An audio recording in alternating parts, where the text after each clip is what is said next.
In 2006, a team of scientists in Iceland were freezing clams in order to study the effects of climate change.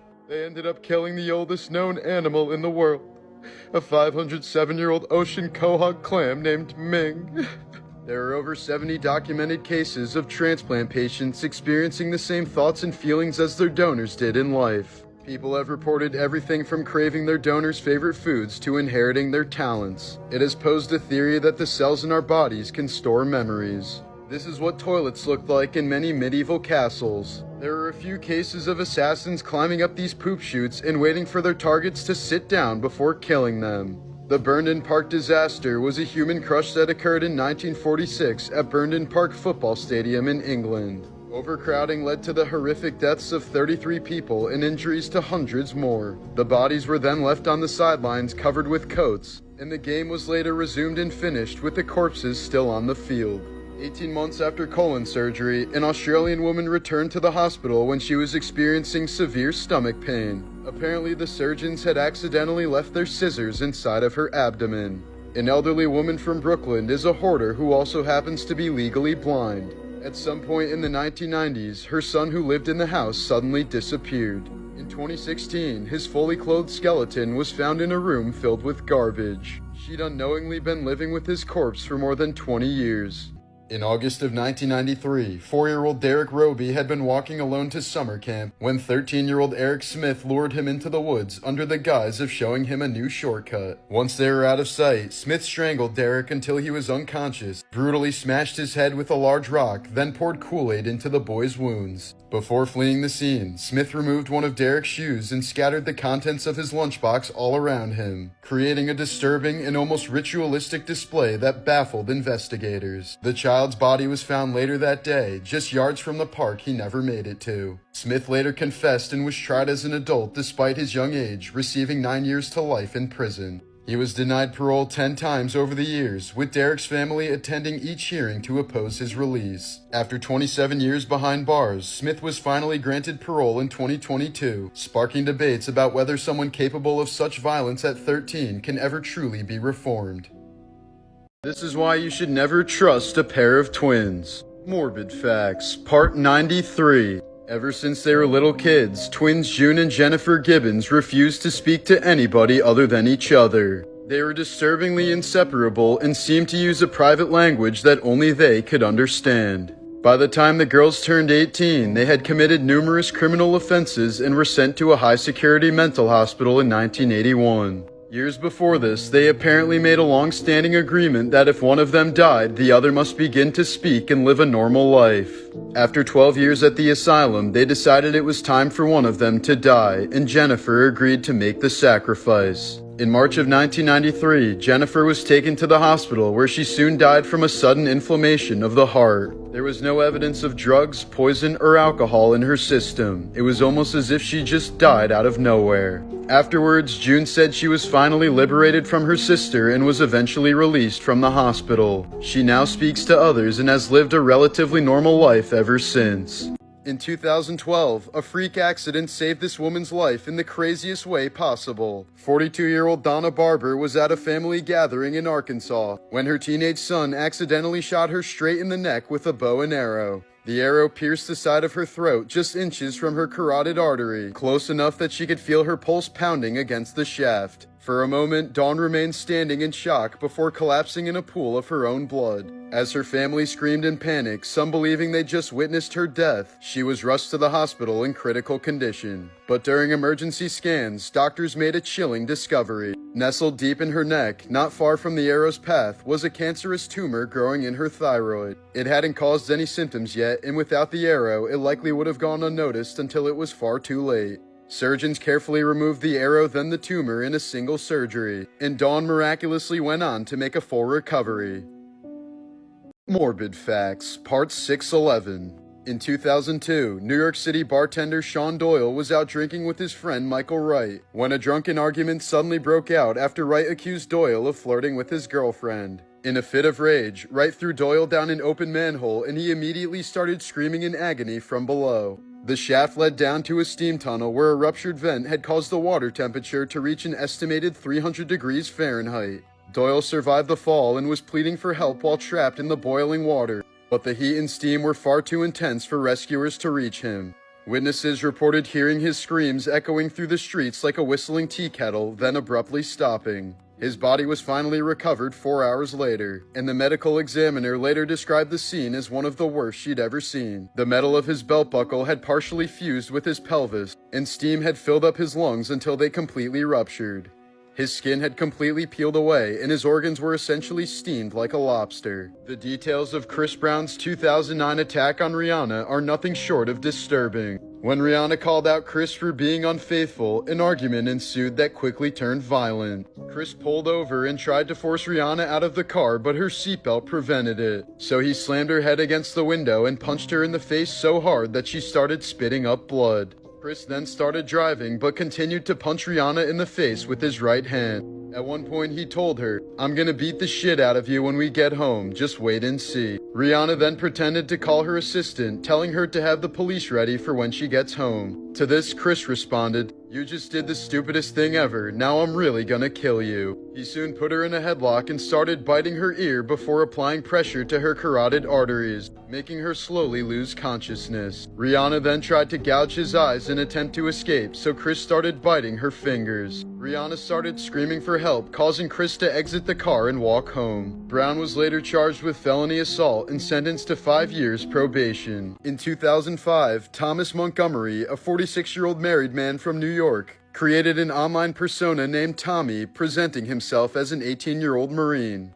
Using this catfish, he began an online relationship with a 17-year-old girl from West Virginia named Jessie. But Montgomery's coworker, 22-year-old Brian Barrett, also became involved with Jessie online. When Jessie started shifting her attention to Barrett without him having to catfish her, Montgomery became consumed with jealousy. Eventually, Montgomery ambushed Barrett in their workplace parking lot and shot him 3 times with a military-style rifle, with 1 bullet piercing his neck as he sat in his car. Tommy was later arrested and pleaded guilty to second-degree murder, receiving 20 years in prison. But the story didn't stop there. In a final shocking twist, it was revealed that the teen girl they'd both been obsessed with was actually a 45-year-old housewife who was using her daughter's photos to catfish men online.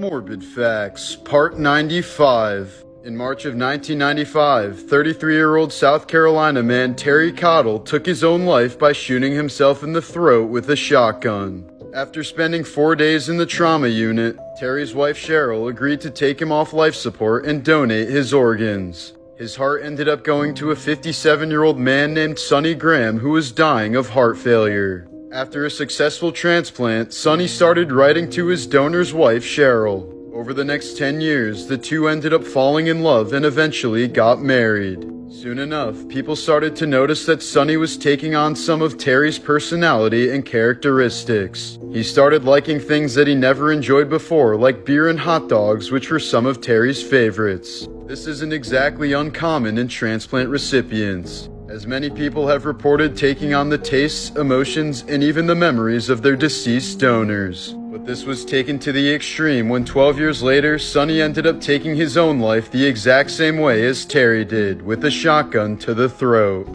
Morbid Facts, Part 536. When Brian Spencer was called up to play in his first NHL game in 1970, he told his father Roy to watch the game that night since he knew he'd be interviewed between periods. But when he couldn't find a broadcast of the game, Roy drove to the nearest TV station in a fury and held the staff at gunpoint, ordering them to broadcast the Maple Leafs game immediately. The station complied, but as Roy was leaving the building, he was confronted by Canadian police and eventually killed after a standoff. The hockey player's life would end up spiraling out of control, as he would also be killed in a shootout after trying to rob his crack dealer. Wow, nice family, huh?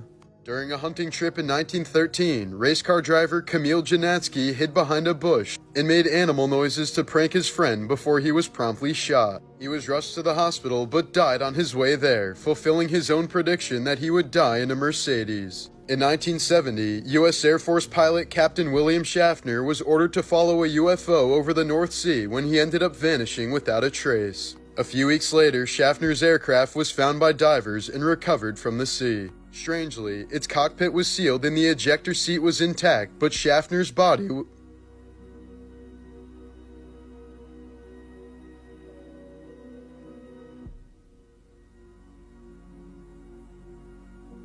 Schaffner's body was nowhere to be found. For decades, people have theorized that the kids' show Caillou is about a young boy who died from cancer. This is why Caillou has a bald head, a very small frame, and is always whining as if he's in pain. He constantly acts like a brat right in front of his parents and always seems to get away with it because they're sympathetic to his illness. Every episode also starts out with Granny telling Rosie a story about her brother Caillou, because according to the theory, he passed away before Rosie was old enough to develop lasting memories of him. So the entire show is centered around Grandma filling Rosie in on her deceased brother. Disturbing Fan Theories, Part 6. Ever since Kurt Cobain turned the gun on himself in 1994, fans have speculated that he was actually murdered by his wife, Courtney Love. This was fueled by the fact that Courtney's own private investigator, Tom Grant, who she hired to find Cobain when he escaped from rehab, genuinely believes that she killed Kurt. For starters, Grant notes that Cobain injected himself with such a large dose of heroin before his death that there's no way he would have been able to pull the trigger. Grant also believes Cobain's note was doctored by Love to make it appear as a suicide note. Additionally, there was a lack of fingerprints from Kurt or others at the scene, suggesting that they may have been carefully removed to hide someone else's evidence. Grant also asserts that Love had a financial motive to kill Cobain, considering Kurt was planning to divorce her. Perhaps most shockingly, Kurt Cobain's own grandfather, Leland Cobain, believed that Kurt had been murdered, and he reportedly held this belief for the rest of his life until he died in 2014. Disturbing Fan Theories, Part 1. Drake and Josh came to an abrupt end because Crazy Steve murdered Josh along with his parents and kidnapped Megan. He then fled with her to Seattle, changed their identities, and gave her Stockholm Syndrome, while brainwashing her into believing that they were siblings and their father was lost at sea. Crazy Steve was only crazy as a result of years of being neglected by his own family, but Carly helped fill in this void, allowing Steve to act far more sane while reigniting his passion for art. Crazy Steve also attempted to murder Drake and he survived, but suffered from serious brain damage and amnesia as a result of the attack. This is why when Drake visits Carly in iCarly, he asks her, "Where's Josh? Where's Mama?" Carly triggered the memory of his family, but he couldn't remember what happened to them. Eventually, someone recognizes Carly from her web show, finally prompting the arrest of mass murderer Crazy Steve. This is why Crazy Steve can be seen in a mental asylum in the iCarly spin-off Sam and Cat. Disturbing Fan Theories, Part 2. There's a theory that states Breaking Bad is a sequel to Malcolm in the Middle, but Walter White isn't Hal, he's a grown-up version of Malcolm. For starters, for those who don't know, Malcolm's dad in the show, Hal, is actually played by Bryan Cranston, so it's completely reasonable to assume that Malcolm would grow up to look like him. In the sitcom, Malcolm is very fond of chemistry, and in one episode he even uses a chemistry set to create an explosion. Malcolm is also incredibly smart, stubborn, manipulative, and can develop complex plans just like Walter White. Not to mention, Walter is also estranged from his mother throughout Breaking Bad, alluding to the idea that Malcolm eventually wanted nothing to do with Lois. Additionally, Malcolm's grandfather happens to be named Walter, and he's the only family member who openly appreciates Malcolm's genius. So the theory posits that Malcolm changed his name to Walter as a tribute to his late grandfather, and at some point moved down to Albuquerque to escape from his crazy family. Best known as the original voice for nearly all the female characters in South Park, prolific voice actress Mary Kay Bergman stunned the animation world in 1999 when she took her own life at the young age of 38. Despite her cheerful public persona and thriving career, she was secretly battling severe mental illness, later identified as bipolar disorder and anxiety, which she kept hidden from friends, colleagues, and even her husband, fearing it would damage her career. Mary's sudden death sent shockwaves through the voice acting community, since no one had any idea she was suffering behind the scenes.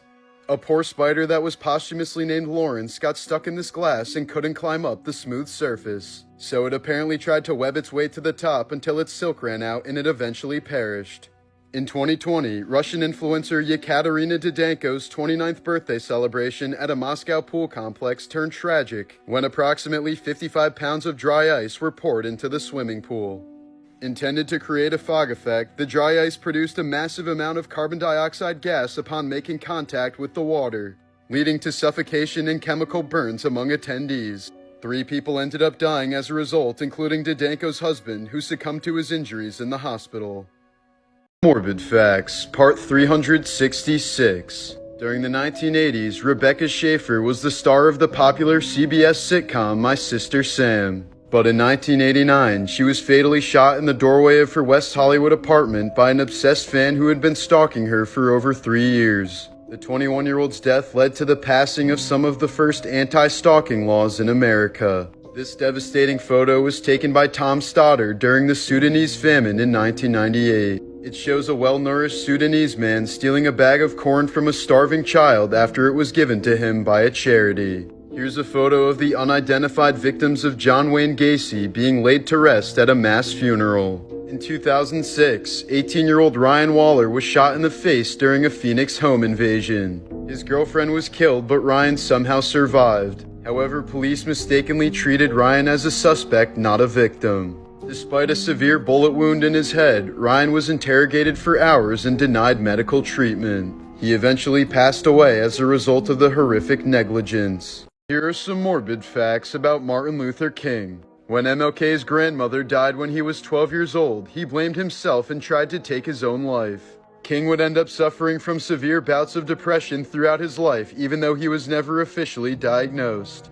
MLK died when he was only 39 years old, but an autopsy found that he had the heart of a 60-year-old, likely due to stress. After King was killed in 1968, his funeral was held at Morehouse College in Atlanta. A small group of students were chosen to be ushers for his funeral, and one of them was Samuel L. Jackson. King's own family publicly supported James Earl Ray's efforts for a retrial.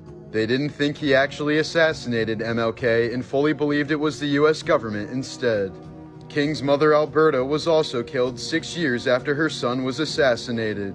She was fatally shot by a 23-year-old black man who thought that black civil rights activists and ministers were evil. The man yelled, "You are serving a false god," and shot Alberta with 2 handguns while she was playing on an organ during a church service in Atlanta. Dirty facts about history that they'll never teach you in school, part 25.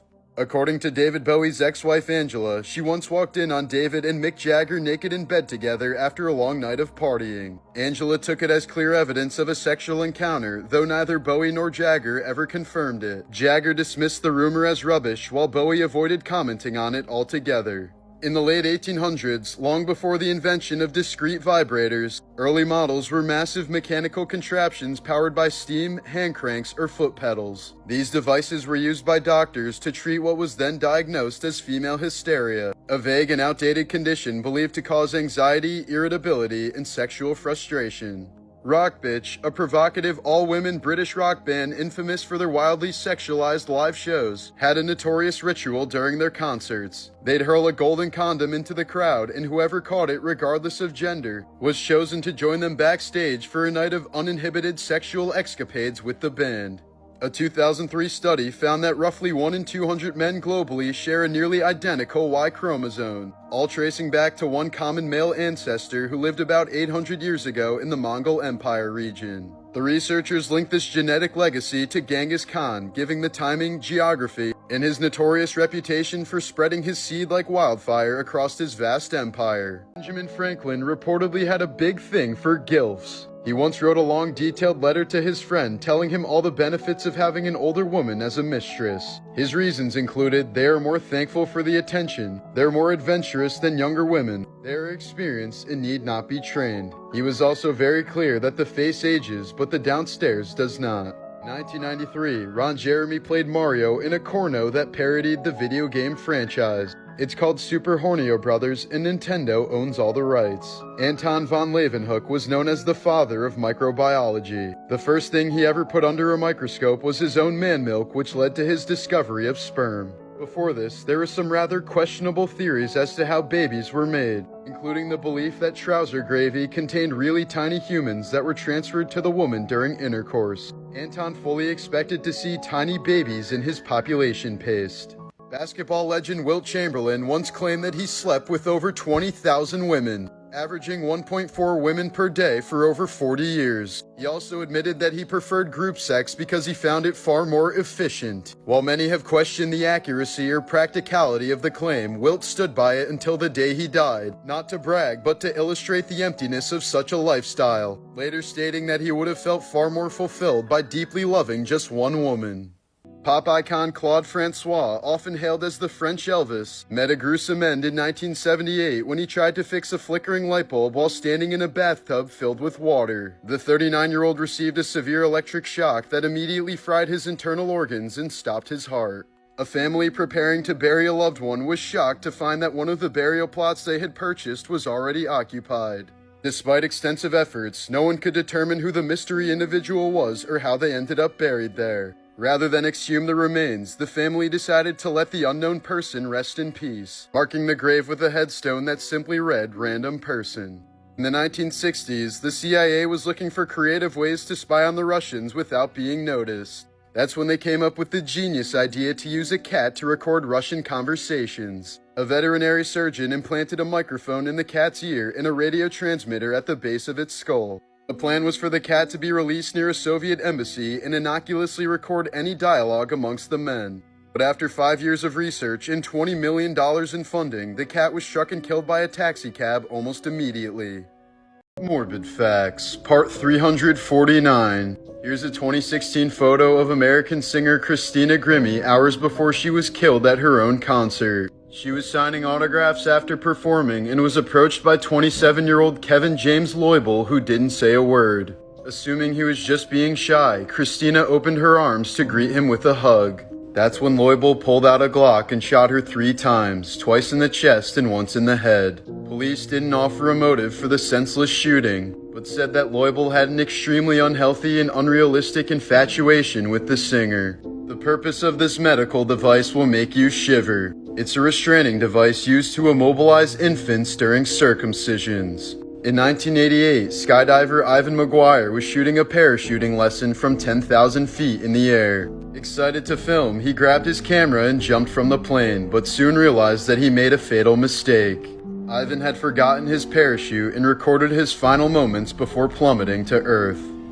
Morbid Facts, Part 194. In 1981, Johnny Cash got into a fight with an ostrich at his exotic animals refuge near his Tennessee home. The incident left Cash with multiple broken ribs and a deep stomach wound that nearly killed him. As a result of the pain pills he was prescribed, he slipped back into a drug addiction years after overcoming them. When Congressman Charlie Wilson was 13, his neighbor Chuck Hazard poisoned his dog by mixing glass into its food. Years later, when Hazard was running for office, Wilson drove 96 people to the polls by telling them how Hazard had killed his dog. Hazard ended up losing by 16 votes. Robert McGowan was sitting in his garage when he was rushed by 4 men trying to steal his car. As he was being beaten, he told them the car keys were in his house, so they quickly ran inside. What they didn't expect to find was the man's 80-pound pit bulls, rescue dogs that nobody wanted, which Robert described as the kindest dogs you'll ever know, but will protect their home and owner with finesse. The dogs sent the men running and stood over their injured owner until help arrived.